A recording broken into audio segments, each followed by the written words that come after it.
So this particular session, which we are going to discuss about the data types. So what are the data types in Java? Okay. And I can tell you that each and every data type has a very specific use. I will tell you that where and exactly these data types will playing an important role, and how you need to choose that any particular data type very carefully. Okay, so there are different data types. Some of the data types which we can talk about primitive and non-primitive, right?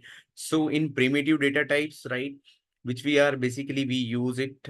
There is a numeric and boolean. In boolean, any kind of a boolean value, if you want to hold it, there is a numeric. Numeric, you will have a particularly you can say a floating point, float and double. Integer is basically where you have short, int, long here, correct? And the byte, and there is a character which we use the carrier basically. And another is non-primitive data type, something we can call as a object type. So in जावा में जो particularly arrays यदि हम लोग बात करते हैं तो वो भी एक object type data types है, और string is also a object type data types. ठीक है, तो ये हमें ध्यान में रखना है। इसके अलावा इफ यू आर क्रिएटिंग, जब भी तुम कस्टम क्लास क्रिएट कर रहे हो, उसका ऑब्जेक्ट यदि डिफाइन कर रहे हो, तो वो भी एक ऑब्जेक्ट टाइप का एक डेटा टाइप होता है, राइट? तो नॉर्मली उसका टाइप आपने डिफाइन किया है, जैसे कस्टमर एक क्लास है, उसको उस तरीके का यदि आप वेरिएबल डिफाइन कर रहे हो, ऑब्जेक्ट क्रिएट कर रहे हो, तो वो एक कस्टम ऑब्जेक्ट टाइप का एक डेटा टाइप हो जाएगा, करेक्ट? बट ये डिफाइंड डेटा टाइप्स है। इसके अलावा there are many more other data types also, जो जेडी के 1.5 के बाद में उन्होंने रिलीज किए थे। These are also big integer, right? Big decimal. These are also having a larger range, and also they are used for what we can say it is a class type. मतलब you need to instantiate it. Big decimal, big integer. So like this, they have some other data types also they have introduced here. ठीक है, तो अभी basically each and every data type का एक particular programming में simple ये है कि किसी भी पर्टिकुलर प्रोग्रामिंग में डेटा टाइप का बहुत इंपॉर्टेंट रोल होता है, चाहे पाइथन है, और ये बहुत ही कॉमन डेटा टाइप्स है। जावास्क्रिप्ट में भी सेम ही डेटा टाइप्स होते हैं ऑलमोस्ट। उसके अलावा not I am talking about pure JavaScript, but जो ES6 और जो लेटेस्ट जावास्क्रिप्ट फ्रेमवर्क्स हैं, उसके अलावा और भी यदि दूसरे किसी फ्रेमवर्क में देखोगे तो ऑलमोस्ट डेटा टाइप सेम ही होते हैं। अब डेटा टाइप्स क्यों यूज होते हैं? क्योंकि जब भी तुम कोई पर्टिकुलर वेरिएबल या कोई पर्टिकुलर एलिमेंट किसी लैंग्वेज में डिफाइन करते हो, तो कंपाइलर को ये आइडेंटिफाई करना होता है कि ये किस टाइप का है, करेक्ट? और उसके कुछ फायदे भी हैं, कुछ नुकसान भी हैं। तो अभी हम दूसरे साइड पर डिस्कस नहीं करेंगे कि अभी जैसे जावा स्क्रिप्ट में वैर करके हम डिफाइन करते हैं, उसमें जो वैल्यू डिफाइन होती है यूज करते हैं, उसके बेस पे वो डेटा टाइप ऑटोमेटिकली डिफाइन हो जाता है।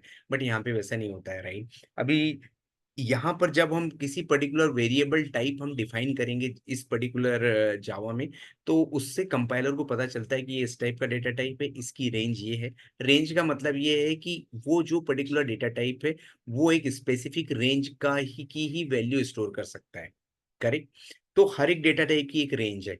तो यहाँ पर इंटीजर जो है ये 4 बाइट का है, लॉन्ग 8 बाइट्स, फ्लोट जो है वो 4 बाइट्स, और डबल जो है 8 बाइट्स। ठीक है, कैरेक्टर 2 बाइट्स, बुलियन है single bit, right?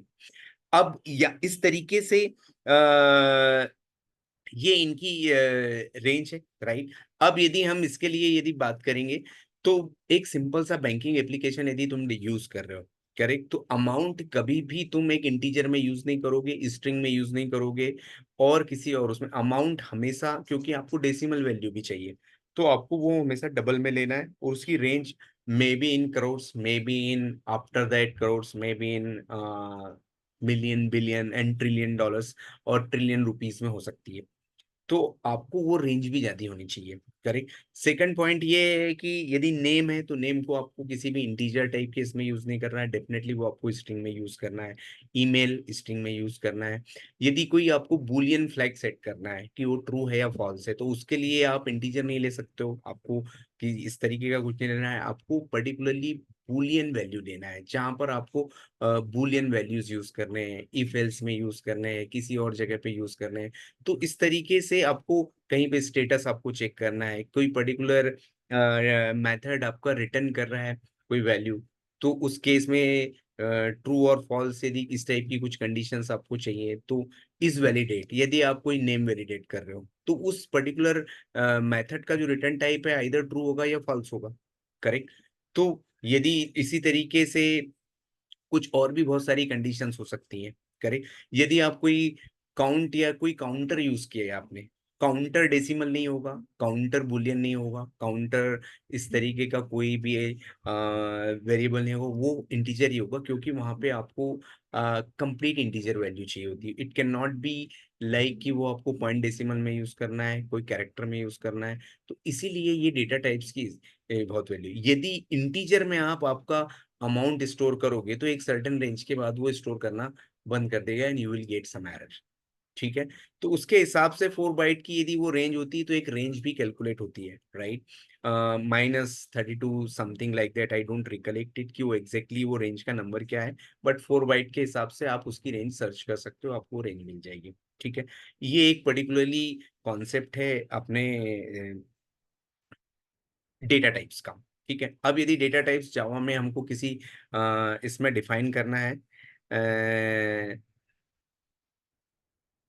So let's go to Eclipse.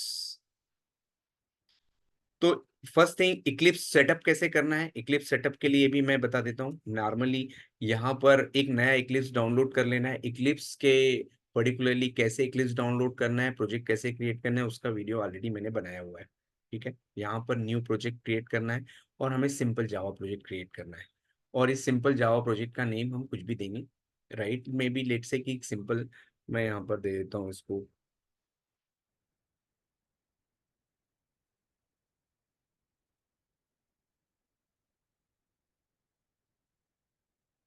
Bank है, ठीक है।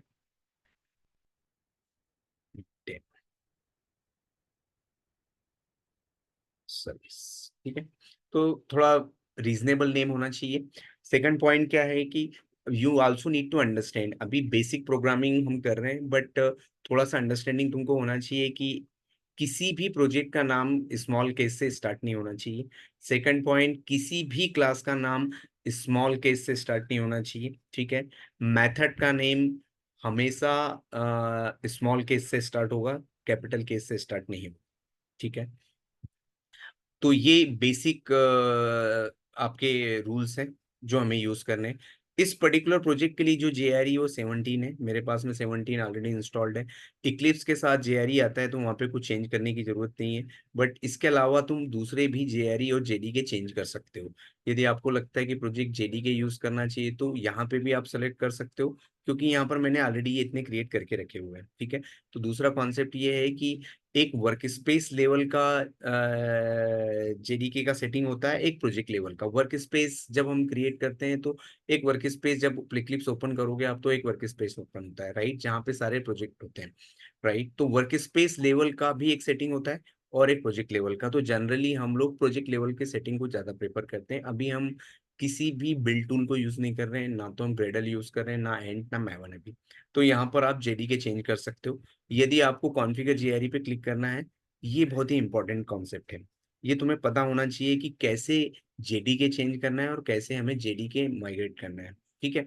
तो यहाँ पर मैंने ऑलरेडी, ये मेरे पास में JDK 11, 8, 17 मेरे पास इंस्टॉल्ड है।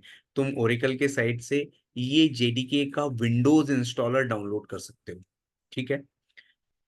उसका भी वीडियो इसके पहले मैंने बनाया हुआ है। और जैसे ही यहाँ पे ऐड करोगे स्टैंडर्ड VM में, यहाँ से हम क्लिक करेंगे नेक्स्ट, JRE होम में, यहाँ से तुम उसका पर्टिकुलरली C ड्राइव, इसके अलावा program files, program files I guess वो JDK जावा जावा जावा जावा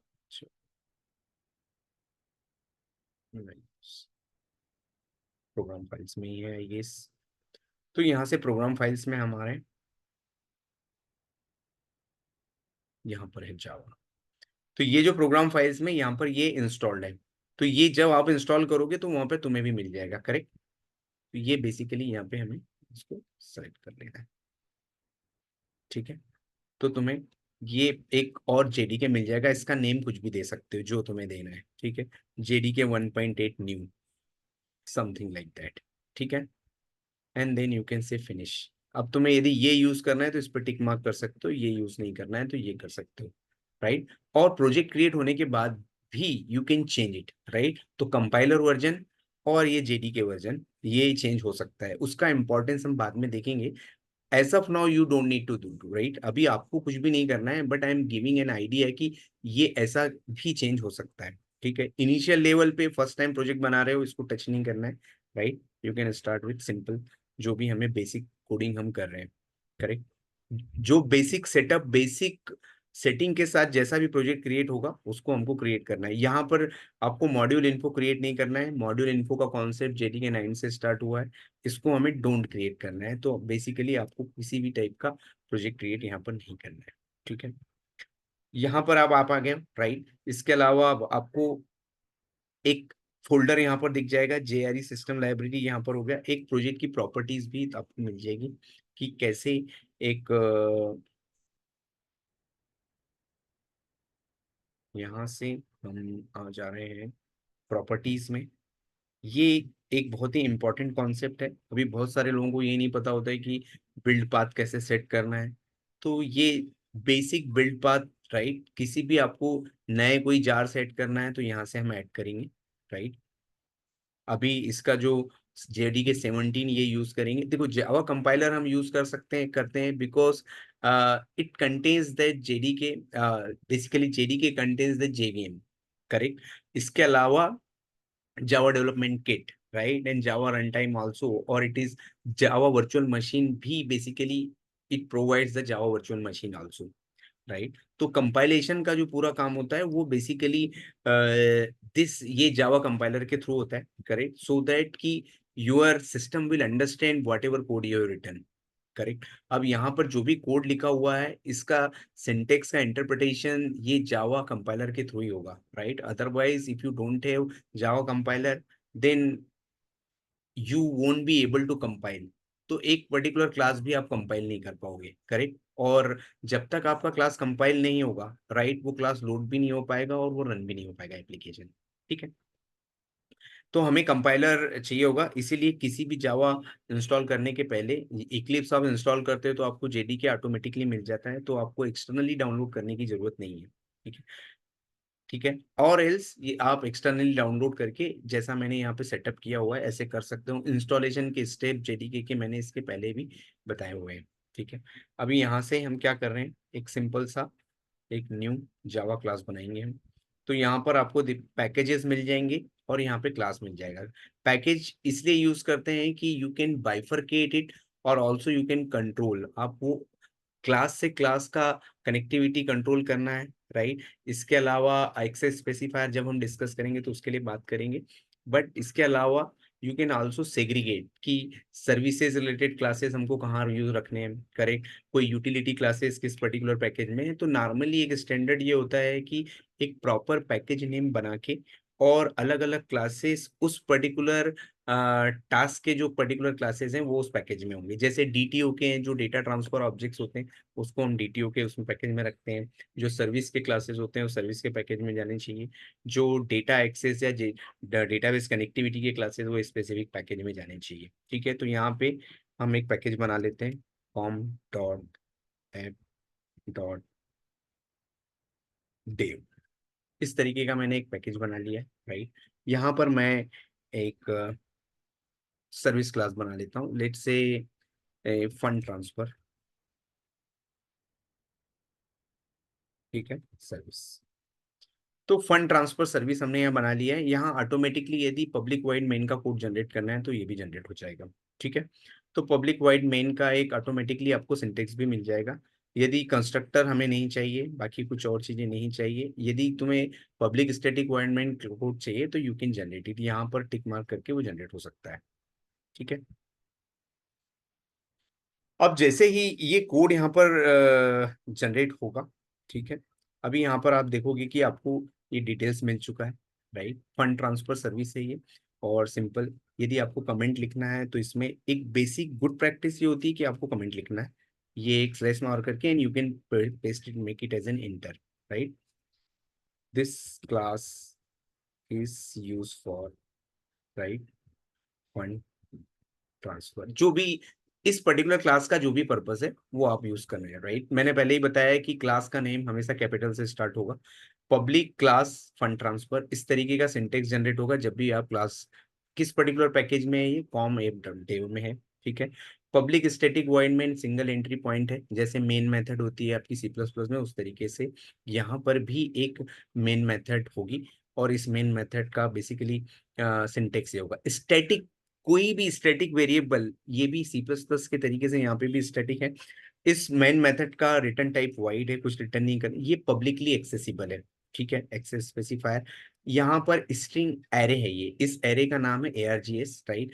ये आर्गुमेंट्स हैं जो आप इस पर्टिकुलर प्रोग्राम को रन करने के टाइम पे आप इनपुट आर्गुमेंट या इनपुट आप दे सकते हो। तो जो भी इनपुट आप दोगे वो बेसिकली एज अ स्ट्रिंग इस पर्टिकुलर प्रोग्राम को एक्सेस करने के लिए ये आर्गुमेंट्स का कॉन्सेप्ट है। तो ये पर्टिकुलरली इस सिंटेक्स का डेफिनेशन ये है। स्टैटिक है, इसका मतलब ये है कि बगैर किसी क्लास ऑब्जेक्ट क्रिएट किए डायरेक्टली हम मेन मेथड को आप एक्सेस कर सकते हो। बट ये main method single entry point है, तो यहाँ पर इसको एक्सप्लिसिटली हमको कॉल नहीं करना है। ऑटोमेटिकली जब भी हम इसको कंपाइल करेंगे या रन करेंगे तो कंपाइलर मेन मेथड सर्च करके इसको रन करेगा। यदि यहाँ पर मेन मेथड नहीं है तो ये रन करने के लिए आपको ऑप्शन ही नहीं आएगा और बोल देगा कि यहाँ पर मेन मेथड अवेलेबल नहीं है, ठीक है। अब इस पर्टिकुलर प्रोग्राम को रन करना है तो आप यहाँ पे राइट क्लिक करोगे इसके ऊपर और run as a simple Java application. तो अब यहाँ पर इसके अंदर कुछ कोड नहीं है, आप इसको सेव कर सकते हो। सिंपल हम यहाँ पर run as a simple Java application करेंगे, अभी कुछ कोड हमने नहीं लिखा है इसके अंदर, ठीक है। तो कुछ प्रिंट नहीं होगा, कुछ भी एक्सेस नहीं होगा, अभी सिंपल सा ये रन हो गया है। तो जैसे ही आप यहाँ रन करोगे इसको, राइट, अभी बेसिकली हम यहाँ पर कोई कंपाइल नहीं कर रहे हैं। जब भी हम रन करते हैं तो ये ऑटोमेटिकली सेव करते हैं, जैसे ही आप इसको कंट्रोल S करोगे तो ये सेव होगा और इसका डॉट क्लास फाइल भी बनेगा, ठीक है। तो डॉट क्लास फाइल अब नॉर्मली दो टाइप तरीके से डॉट क्लास फाइल बन सकता है, या तो आप प्रोजेक्ट को एक्सप्लिसिटली बिल्ड करो, राइट। तो अभी हम उस पे ज्यादा डिटेल में नहीं जा रहे हैं कि किसी प्रोजेक्ट को बिल्ड करना है बिल्ड ऑटोमेटिकली, राइट, या यहाँ पे आप इसको नहीं करोगे तो ये एवरी टाइम आपको बिल्ड करना पड़ेगा। और तब वो डॉट क्लास फाइल जनरेट होगी, क्योंकि जब भी आप इस क्लास में चेंज करोगे आपको सेव करना है, उसकी डॉट क्लास फाइल बननी चाहिए। तो डॉट क्लास फाइल जब भी बनेगी उस पर्टिकुलर डॉट क्लास फाइल को बेसिकली जावा जब भी कंपाइल करता है तो डॉट क्लास फाइल बनती है, करेक्ट। और बाइट कोड जनरेट होता है। वो पर्टिकुलर बाइट कोड्स जो होते हैं वो बेसिकली आपके किसी भी प्लेटफॉर्म पे रन हो सकते हैं, चाहे वो यूनिक्स है, चाहे वो लिनक्स है, चाहे वो बेंटू है, चाहे वो अमेजन का कोई दूसरा प्लेटफॉर्म, प्लेटफॉर्म मतलब आपके ऑपरेटिंग सिस्टम या विंडोज है, राइट। तो that's why we call as a Java as a platform independent, हम इसलिए उसको प्लेटफॉर्म इंडिपेंडेंट बोलते हैं, करेक्ट। तो इस तरीके से एक बार डॉट क्लास फाइल बन गई उसके बाद में फिर और भी काफी सारा प्रोसेस होता है, लिंकिंग होती है, लोडिंग होती है।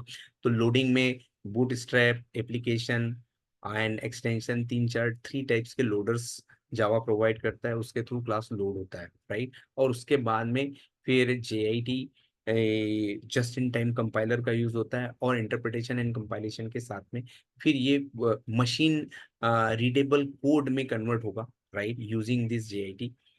एंड उसके बाद में ये कोड एग्जीक्यूट होगा, करेक्ट। सो ये एक पर्टिकुलर प्रोसेस होता है कि कैसे एक simple particularly Java class compile होने के बाद में लोड होगा और कैसे रन होगा, ठीक है। इसका स्पेसिफिक पर्पस होता है एज अ बिगनर आपको क्लास लोडर के बारे में क्यों यूज करते हैं, उसका एक स्पेसिफिक पर्पस है, उसके रीजंस है, ठीक है। तो वो अब थोड़ा सा एडवांस लेवल की जब लर्निंग होगी तो उसके लिए हम डिस्कस कर सकते हैं। अभी उसमें आपको डिटेल में जाने की जरूरत नहीं, बट आपको ये पता होना चाहिए कि लोडिंग कब होती है, मशीन रीडेबल कोड कब जनरेट होता है, बाइट कोड क्या होते हैं, ये चीज आपको पता होनी चाहिए, ठीक है। अब यहाँ पर सिंपल सा जैसे मैंने आपको बताया है कि int i = 10। अब यहाँ पर यदि मैं कोई भी वैल्यू असाइन नहीं कर रहा हूँ, ये क्लास लेवल वेरिएबल है, इसको हम ग्लोबल वेरिएबल्स भी बोलते हैं।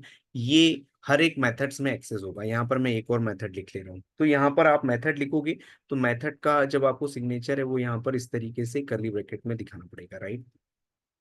पब्लिक किसी भी मेथड का एक रिटर्न टाइप होगा, राइट। यहाँ पर हम एक ऐड मेथड लिख रहे हैं, इसमें हम दो आर्गुमेंट प्रोवाइड करेंगे। तो सिंपल किसी भी मेथड का हम आर्गुमेंट वो सारी चीजें हम यूज करते हैं। इंट आई और इंट जे। ठीक है, अब ये मेथड का रिटर्न टाइप इंटीजर है, पब्लिकली एक्सेसिबल है, ऐड मेथड है, इसका नेम है, ये किसका है। अब इसमें ये इसलिए एरर दे रहा है, तो इस तरीके से आप एरर आइडेंटिफाई कर सकते हो। जैसे ही आप कर्सर ले जाओगे आपको पता चल जाएगा। तो ऐड रिटर्न स्टेटमेंट, तो रिटर्न स्टेटमेंट हमने कर लिया है। अब ये जे क्या है, ये एक वेरिएबल है, तो आप कोई भी वेरिएबल डिफाइन कर सकते हो। बट हमें क्या करना है, यहाँ पर इस ऐड मेथड में हम इंटीजर हम कैलकुलेट करेंगे। तो मैं एक और वेरिएबल ले ले रहा हूँ, रिजल्ट। अब ये रिजल्ट भी किस टाइप का है, इंटीजर, क्योंकि जब भी कोई वेरिएबल डिफाइन करोगे आप, उसमें आपको बताना पड़ेगा कि ये वेरिएबल किस टाइप का है। तो ये इंटीजर टाइप का है, एक इंटीजर दूसरे इंटीजर में ऐड करेंगे तो रिजल्ट भी इंटीजर होगा। तो यहाँ पर कॉस्टिंग नहीं आ रही है, उसके लिए हम बात करेंगे अभी, राइट। तो अभी हम बोलेंगे आई प्लस जे। तो जब हम ऐड करेंगे तो उसके लिए इस तरीके का ऑपरेटर यूज होगा, प्लस मल्टीप्लाई करेंगे तो स्ट्रिक यूज होगा। इस तरीके से काफी सारे अलग अलग ऑपरेटर हैं, तो हम ऑपरेटर के लिए भी बात कर सकते हैं बाद में। अभी आप यहाँ पर बात करेंगे रिजल्ट। ठीक है, ये ऐड मेथड, अभी भी ये ऐड मेथड कॉल नहीं होगी, क्योंकि एंट्री तो यहाँ से स्टार्ट होगी, फ्लो यहाँ से स्टार्ट होगा मेन से। बट ये क्या हम इस ऐड मेथड को कॉल कर रहे हैं, तो किसी भी मेथड को कॉल या उसका कोड एग्जीक्यूट करना है तो उस मेथड को इस मेथड के अंदर कॉल करना पड़ेगा। तो जावा में एक कॉन्सेप्ट है कि स्टैटिक मेथड से आप स्टैटिक वेरिएबल और स्टैटिक मेथड ही या स्टैटिक वेरिएबल्स ही कॉल कर सकते हो। ठीक है, तो मैं इसको अभी पब्लिक स्टैटिक स्टैटिक बना देता हूँ फिलहाल के लिए, और हम इस ऐड मेथड को यहाँ से कॉल करेंगे। ठीक है, अब ये जो ऐड मेथड है, यहाँ पे इसको पैरामीटर भी देने पड़ेंगे, क्योंकि यहाँ पे दो पैरामीटर हैं, राइट। तो इसीलिए यहाँ पे इसको खाली नहीं छोड़ सकते हो आप, तो यहाँ पे 3,4। ये ऐड मेथड कुछ रिटर्न कर रहा है इंटीजर टाइप का, तो हम यहाँ पर भी ले लेंगे एक और इंट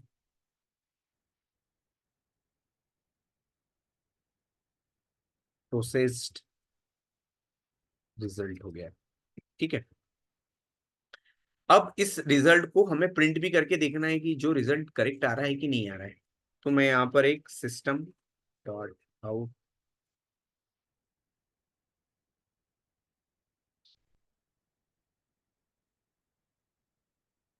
डॉट प्रिंटलन, तो ये जैसे हम जावा में print F scan app use करते हैं, उस तरीके से हम यहाँ पर भी system is a class, right. System dot out, यहाँ पर आप देखोगे system is a class contain, जैसे ही आप कर्सर ले जाओगे तो आपको इसका डॉक्यूमेंट्स भी मिलेगा। Field and method it can not be instantiated, यहाँ पर ये इंस्टेंशिएट नहीं होगा। और जैसे ही आउट पे आप लोगे, राइट, तो out is a variable, right. तो सिस्टम डॉट आउट जो है, अब इसके ऊपर में भी आपको इसकी डिटेल्स मिल जाएगी, करेक्ट। तो is a standard, right, output stream, right. So ये basically it is representing to a standard output stream, right. And majorly it is, यहाँ पर यदि आप देखोगे तो आपको आउटपुट स्ट्रीम, राइट, यदि जब भी आपको किसी भी चीज में यदि आउट डेटा यदि बेसिकली प्रिंट करना है, राइट, तो we are using is a particularly system dot out dot print output stream हम यूज करते हैं। तो यहाँ पर स्ट्रीम क्लासेस भी यूज हो रहे हैं, बट आपको पता होना चाहिए बेसिकली हम कंसोल के ऊपर इसको राइट कर रहे हैं, इसीलिए system dot out dot print का use. Print ln is a method. New line, ln का मतलब है new line, print is basically you can also use a print, but every time जब भी आप प्रिंट करेंगे तो एक नए लाइन में प्रिंट होगा, इसलिए हम प्रिंट एलन। अब ये स्ट्रिंग, इंटीजर, कैरेक्टर किसी भी तरीके के इनपुट ले सकता है, बट हम यहाँ पर ले ले रहे हैं अभी रिजल्ट। ठीक है, तो पहले मैं इसको ऐसे रन कर देता हूँ, run as a Java application.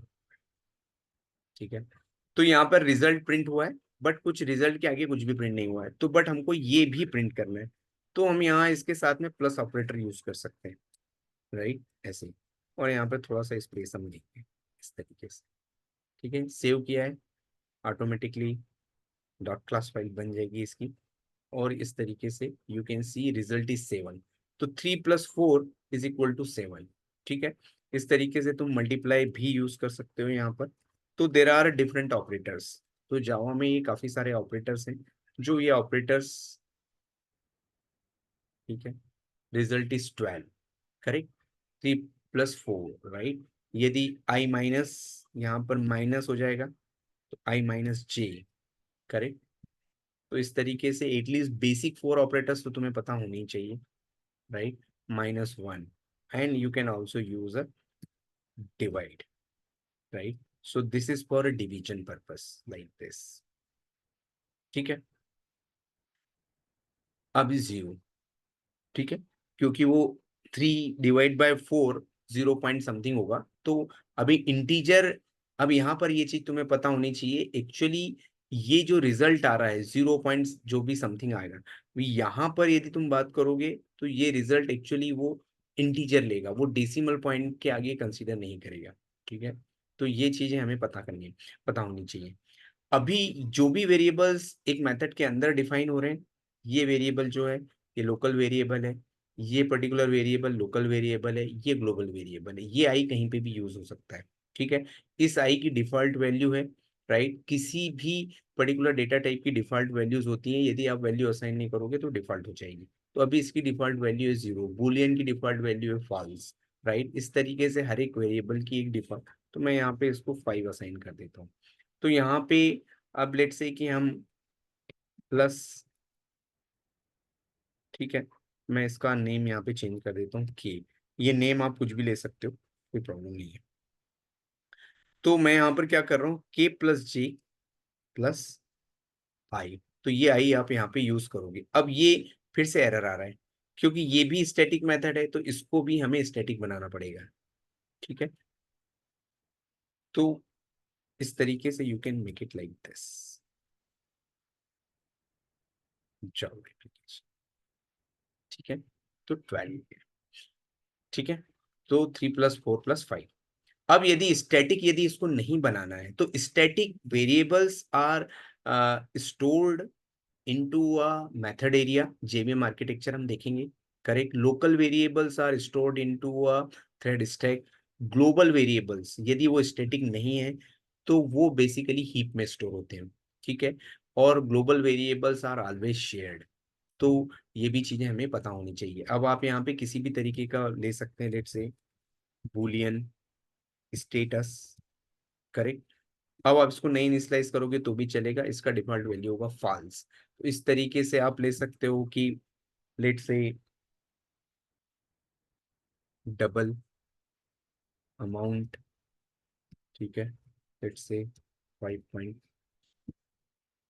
Correct, like this. तो इस तरीके से आप डिफरेंट टाइप के वेरिएबल्स यहाँ डिफाइन कर सकते हो। स्ट्रिंग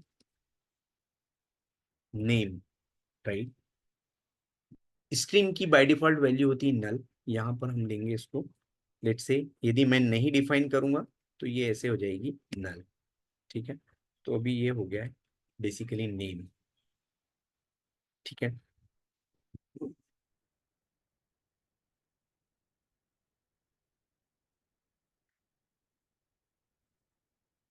अब जैसे ही यहाँ पर इसकी वैल्यू, अभी हम इसको प्रिंट भी करेंगे। अभी मैं एक काम करता हूँ, कुछ भी मैं इनिशियलाइज नहीं कर रहा हूँ, ठीक है। तो अभी तुम्हें पता चल जाएगा कि स्टैटिक, अभी हम मैं सारे स्टैटिक ले ले रहा हूँ। देखो स्टैटिक का वेरी स्पेसिफिक पर्पस है, ये सिर्फ क्लास को बिलोंग करते हैं विदाउट क्रिएटिंग एन ऑब्जेक्ट।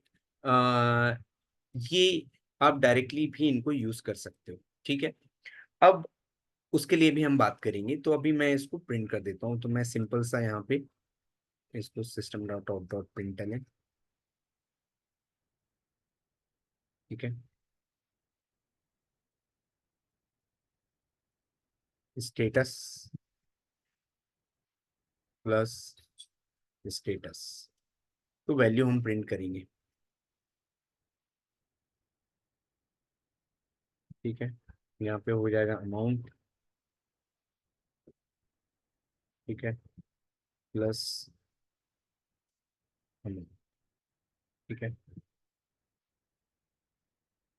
दूसरे भी डेटा टाइप्स के साथ में you can try and play, मैंने पर्पस बता दिया है, right. You can also try कि कौन से वेरिएबल्स कब यूज करना है, राइट। इंटीजर कब यूज करना है, सॉर्ट कब यूज करना है, राइट। ज्यादातर आपको इंटीजर के साथ डील करना है, बुलियन के साथ, डबल के साथ, स्ट्रिंग के साथ और एरेस के साथ में डील करना है, ठीक है। इस तरीके से यू कैन डिफाइन इट। अभी हम इसको वापस ट्राई करेंगे कि व्हाट आर द वैल्यूज, की इसकी बेसिक वैल्यूज क्या है। डिफॉल्ट वैल्यूज देखो, स्ट्रिंग की नल है, अमाउंट की 0.0, स्टेटस फॉल्स। ठीक है, अभी इसकी वैल्यू यहाँ पर इनिशियलाइज कर सकते हो। तो यदि नहीं इनिशियलाइज करोगे तो एरर नहीं आएगी। ठीक है, तो ऐसा भी लिख सकते हैं। क्यों लिख सकते हैं? क्योंकि डबल की रेंज इंटीजर से ज्यादा है, तो आप इंटीजर टाइप के वैल्यूज उस डबल में स्टोर कर सकते हो। यदि 50 लिखोगे तो भी आप ले सकते हो। बुलियन यहाँ पर हम लिख सकते हैं ट्रू। ठीक है, क्या तुम इस बुलियन में 10 लिख सकते हो? राइट, नहीं लिख पाओगे। ठीक है, तो इस तरीके के ऑब्जेक्टिव क्वेश्चंस के लिए यू शुड बी प्रिपेयर्ड, क्योंकि ये ऑब्जेक्टिव क्वेश्चंस तुम्हें इसमें आएंगे। हो सकता है आपके एमसीक्यूज में आ जाए। तो इस तरीके के बेसिकली इंटरव्यू क्वेश्चंस के लिए you should be ready. Right James? ठीक है, तो इस तरीके से अब तुम इसको वापस रन कर सकते हो।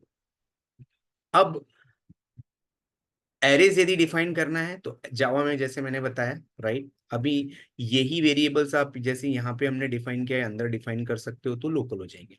अभी वापस में एक और एरे जावा में कैसे डिफाइन होगा, राइट, इंट इस तरीके से डिफाइन होगा। राइट, यहाँ पर लेट्स से कि रोल नंबर से या अकाउंट नंबर से लेते हैं, हटा। ठीक है, अब ये अकाउंट नंबर्स हो गए, यहाँ पर तुम इसको इस तरीके से डिफाइन कर सकते हो। अभी इस एरे में कुछ भी नहीं है। राइट, अब यहाँ पर हम लेट्स से,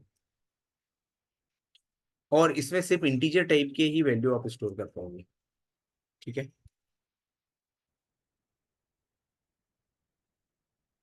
हम्म, अभी ये हमने इसमें वैल्यूज दे दी है। दूसरा एक और तरीका है, करेक्ट, जो तुम इसको इस तरीके से भी कर सकते हो। तो लीनियर मतलब एक नॉर्मली एरेज में क्या होता है कि एक नंबर, आप जब वहां पे ग्रुप ऑफ एलिमेंट्स आपको स्टोर करने हैं, जैसे 10 पर्टिकुलर लोगों की सैलरी आपको स्टोर करनी है, तो आप कहाँ स्टोर करोगे? तो आपको एक एरे चाहिए होगा, राइट, एक लीनियर स्टोरेज करने के लिए, जहां पे मल्टीपल एलिमेंट्स आप स्टोर कर सकते हो। तो you can store multiple elements.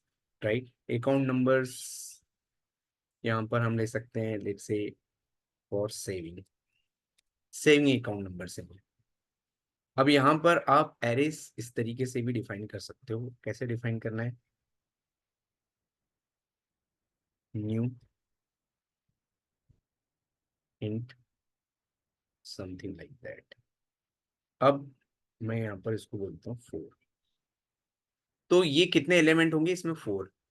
दूसरी बात, एरेस का जो इनिशियल इंडेक्स होगा, right, it will be start from 0।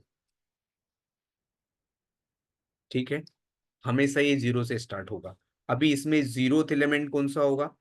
This will be the zeroth element. 3 2 1, it is the zeroth element, first second third. इस एरे की जो लेंथ होगी वो कितनी है? तो लेंथ का मतलब कितने एलिमेंट्स हैं, तो टोटल 4। यहाँ पे zeroth element, first second and third. ठीक है, so like this kind of you can define the arrays here. तो अभी एरे इस तरीके से डिफाइन होता है। अभी हम सारी चीजें स्टैटिक ले रहे हैं। व्हाई वी आर टेकिंग अब स्टैटिक? क्योंकि अभी हमें ऑब्जेक्ट के कॉन्सेप्ट पे नहीं पहुंचे, right, we are not talking about object. अभी हम सिर्फ क्लास के लिए बात कर रहे हैं। ठीक है, सो एक एरे को यदि आपको डिफाइन करना है, अभी पहले हम जब भी बात करेंगे तो एरेस के लिए भी हम देख रहे हैं कि कैसे डिफाइन करना है। System dot out dot println. तो अभी हम पहले देखते हैं कि लेंथ क्या है इसकी। लेंथ ऑफ, ठीक है, तो अब यदि एक तो हम डायरेक्टली इस तरीके से मैं लिख दे रहा हूं, और डॉट यदि आप देखोगे तो इसमें कुछ और मेथड्स दिखाई दे रही है। तो एक और फंडामेंटल कॉन्सेप्ट ये है कि किसी भी in Java, right, any object in Java, right, चाहे वो स्ट्रिंग हो, चाहे एरे है, चाहे कस्टम ऑब्जेक्ट्स हैं, चाहे किसी भी तरीके का ऑब्जेक्ट है, उसका जो सुपर क्लास है, किसी भी टाइप का क्लास है, उसका जो सुपर क्लास है वो ऑब्जेक्ट है। करेक्ट, तो ऑब्जेक्ट क्लास में जितनी भी मेथड है वो सारी मेथड्स हर एक पर्टिकुलर क्लास के लिए अवेलेबल होगी। तो fund transfer service is a class जो हमने बनाया है, इसका भी जो सुपर क्लास है वो बेसिकली ऑब्जेक्ट होगा, राइट। स्ट्रिंग का भी सुपर क्लास ऑब्जेक्ट, इसीलिए ये जो मेथड्स है wait, notify, notify all, equals, clone, hash code, ये सारी मेथड्स यहाँ पर दिखाई दे रही हैं क्योंकि ये ऑब्जेक्ट क्लास की मेथड है, ठीक है। तो लेंथ जो है यहाँ से आपको लेंथ मिल जाएगी इसकी। अब मैं फिर से इसको एक बार रन कर दूं कि एक एरे में बेसिकली लेंथ, तो अभी जो length of the account number is 4, तो टोटल 4 है। अब यदि आपको इसका एक एलिमेंट प्रिंट करना है एरे का, तो हम यहाँ पर से ऐसे आप कर सकते हो 0, ठीक है। तो यहाँ पर आपका 0th एलिमेंट प्रिंट हो जाएगा, या 0th एलिमेंट, कौन सा एलिमेंट प्रिंट होगा, ये प्रिंट होगा, ठीक है। ये एक वन डायमेंशनल एरे है, राइट। तो जावा में यहाँ पर आप देखो कि ये आपको मिल गया है, ठीक है, इस तरीके से, राइट। तो जावा में 2 डायमेंशनल एरे, 3 डायमेंशनल एरे भी होते हैं, राइट। 2 डायमेंशनल एरे मतलब जो इसका हाइट एंड वेट, मतलब एक चेस बोर्ड आप समझो, राइट, जिसमें 8 मल्टीप्लाइड बाय 8 होते हैं, तो उसमें एक 2 डायमेंशनल एरे है, राइट। इस तरीके से हो सकता है। यदि आप क्यूब देखोगे, तो क्यूब जिसमें हाइट होती है, विड्थ होती है, और इसके अलावा आपकी लेंथ होती है, वो एक 3 डायमेंशनल एरे में आएगा, ठीक है। अभी ये सिंगल डायमेंशनल एरे, जिसमें हर एक एलिमेंट एक बॉक्स, मतलब first box, second box, third box, मतलब एक ट्रेन के जो इंजन होते हैं ना, तो उसमें एक first engine, second engine, third engine, उस तरीके से आप उसको कंसीडर कर सकते हो कि एक वो वन डायमेंशनल लीनियर एरे है। ट्रेन के जो इंजन है और एक सिंगल ट्रेन को आप समझ सकते हो। तो जो ट्रेन का इंजन होगा that will be the 0th element from first element second, right. तो यदि आपने देखा होगा कि जो उसके पर्टिकुलरली ये बोगीज होती हैं, तो उसमें जब भी हर एक स्टेशन पे वो आता है कि एक sleeper coach 1, S1, S2, S3, S4, right. तो उस तरीके से यहाँ पर भी एक एलिमेंट होगा, right, 0 first second third like this. तो इस तरीके से यू कैन अंडरस्टैंड इट, ठीक है। चेस बोर्ड को मैंने बताया वो एक 2 डायमेंशनल एरे होगा, राइट। तो फर्स्ट एलिमेंट को एक्सेस करना है तो 0 0 टाइप से, क्यूब को है तो क्यूब को you can take it as a 3 dimensional array, ठीक है। तो उसका हर एक पर्टिकुलर एरेज का एक स्पेसिफिक पर्पस है, बट इस तरीके से आप एरेज यूज कर सकते हो। अब हम यहाँ पर इसको 0th एलिमेंट, इसी तरीके से आप इसका फर्स्ट एलिमेंट भी एक्सेस कर सकते हो, ठीक है। रन एज जावा एप्लीकेशन, ठीक है। तो यहाँ पर ये देखो अब सेकंड एलिमेंट, फर्स्ट एलिमेंट आ गया है। एक्चुअली ये सेकंड एलिमेंट है, बट हम इंडेक्स हमारा 0 से स्टार्ट हो रहा है, तो 0 फर्स्ट 2 सेकंड 3 लाइक दिस। तो यहाँ पर हम कमेंट यदि करना है जावा में, तो डबल स्लैश के साथ आप कमेंट आउट करोगे, तो 0th एलिमेंट कैसे होगा, यहाँ से आएगा, ठीक है, राइट। एंड कभी भी ऐसा कोई एलिमेंट एक्सेस नहीं करना है लेंथ के बाहर का। अभी इसकी लेंथ कितनी है 4, यदि मैं यहाँ पे फिफ्थ एलिमेंट एक्सेस करूंगा, तो आपको एक्सेप्शन आ जाएगा, बेसिकली आपके प्रोग्राम में एक एरर आ जाएगी। अभी हम एक्सेप्शंस के बारे में भी डिस्कस करेंगे, ठीक है। तो यहाँ पे देखो एक एक्सेप्शन आ गया है कि क्या बोल रहा है, एरे इंडेक्स ऑफ बाउंड, मतलब फिफ्थ पोजीशन इसमें है ही नहीं, राइट। तो आउट ऑफ बाउंड बोलते हैं उसको, राइट। तो इस तरीके से, इसलिए हमें वही उसके लेंथ के अंदर ही एक्सेस करना है, ठीक है। इस तरीके से यू कैन डू इट। तो एक मेथड कॉल हमने देखा कि एक मेथड दूसरे मेथड को कैसे कॉल करेगी। फिर हमने ये देखा कि वेरिएबल्स आप कैसे डिफाइन करोगे, क्या ये वेरिएबल्स हम अंदर डिफाइन कर सकते हैं, बिल्कुल डिफाइन कर सकते हैं। अभी हम देखेंगे कि एक्सेस स्पेसिफायर क्या होते हैं, राइट। तो एक्सेस स्पेसिफायर के लिए हम बात कर लेंगे अभी।